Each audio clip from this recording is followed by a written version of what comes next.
Behind these bars is a man who has been in prison for 11 years for stealing a mobile phone. Thomas White had multiple prior convictions for theft before he was eventually given an IPP sentence in 2012. He was meant to serve a minimum of 2 years, but his family say his time in prison indefinitely has left him with psychosis. Thomas has spent almost half of his 11 years in segregation. Segregation is solitary confinement, so you are segregated from all other inmates. You are banged up 23 hours a day. You can exercise in a cage like an animal.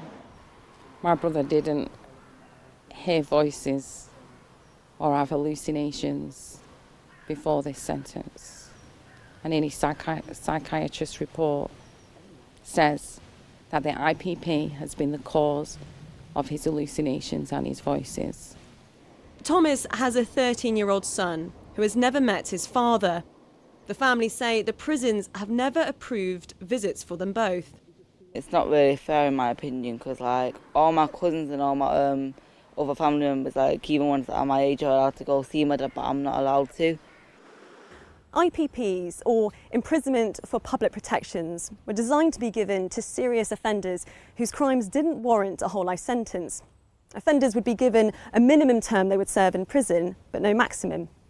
The problem is IPPs were given out far more widely than initially anticipated, and in many cases they were given to people who had committed low-level crimes.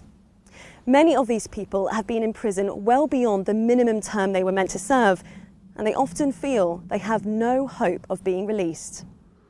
IPP prisoners must first prove that they are no longer a danger to the public and need to complete certain rehabilitation courses. But family members like Roddy, whose brother has been in prison for 14 years for making a threat to kill, says this can be almost impossible. There weren't enough courses available to do.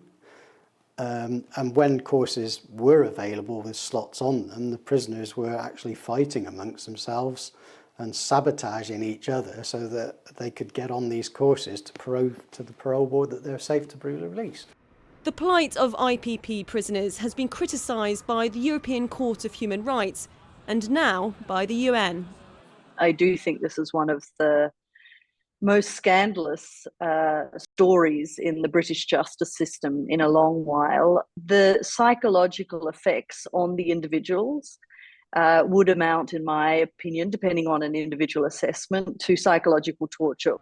Even once IPP prisoners are released, they're on licence for at least 10 years with strict conditions, which makes them vulnerable to being recalled.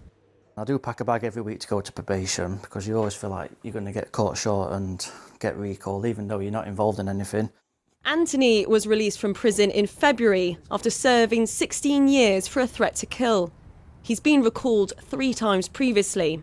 The first one was because I was accused of a robbery in the area.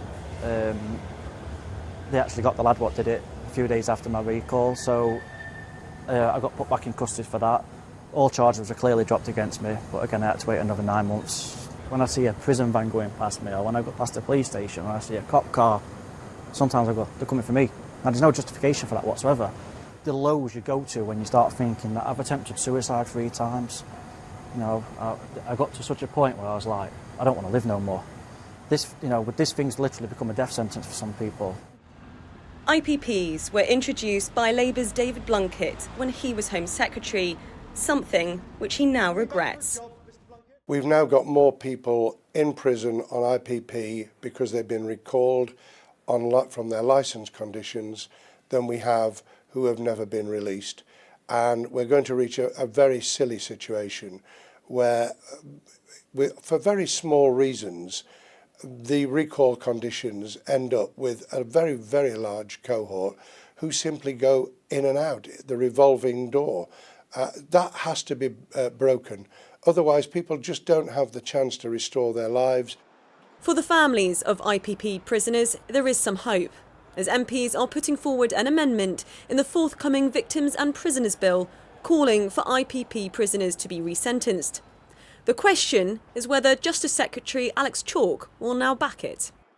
A Ministry of Justice spokesperson said, These offenders were deemed a serious risk to the public, and we make no apologies for putting public protection first by ensuring that each release is properly assessed by the parole board. While the crimes committed by some IPP prisoners warrant their long sentences, many families are desperate for their loved ones' cases to be reviewed, as their health can deteriorate as the years go on. He was filthy dirty. I couldn't have a coherent conversation with him. I mean, how terrible is it that I didn't recognise my own brother? I came out of that visit and I felt really quite, well, I'm emotional now just reliving that. It may be 11 years since IPPs were abolished, but for thousands of families around the country, they continue to be a never-ending sentence. Alice Porter, Sky News.